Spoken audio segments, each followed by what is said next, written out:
Assalamu alaikum everyone. Today I will give you the lecture 5 of week 5 and we are going to discuss about the main factors which affect the rate of transpiration. Environmental factors that affect the rate of transpiration. The first one is light.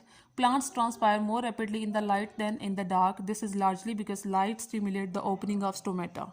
Light also speeds up the transpiration by warming the leaves. So basically light is the major factor which speeds up the rate of transpiration.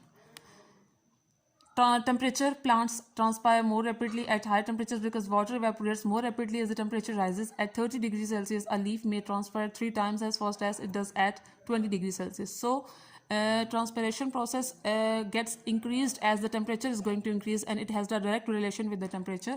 And at 30 degrees Celsius, leaf may transpire 3 times as fast as it does at 20 degrees Celsius. So, a minor increase in the temperature may increase the rate of transpiration in the plants.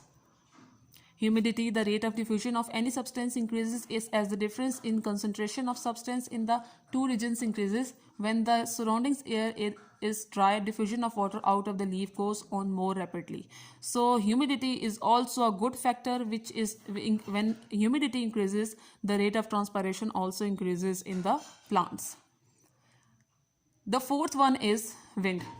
When there is no breeze, the air surrounding a leaf becomes increasingly humid, thus reducing the rate of transpiration. When a breeze is present, the humid air is carried away and replaced by the drier air. So in this way, wind is also a helpful or a good factor which affect the rate of transpiration and enhance the rate of transpiration in the plants.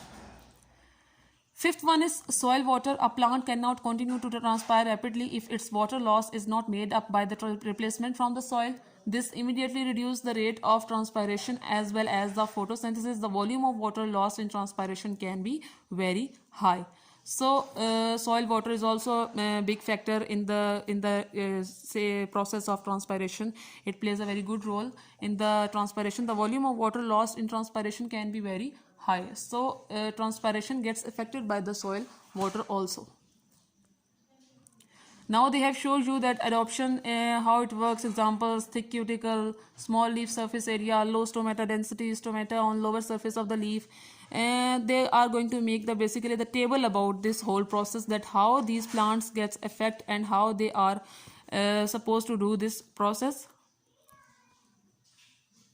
Here is a simple diagram that you have a very close picture of a leaf, and glucose, which is going to emit light, which is taken up by the sun for the sake of photosynthesis, carbon dioxide, which is taken in by the air, and H2O, which is which gets out, and which is the main process of transpiration, or which is the main function which is going to take place in the transpiration.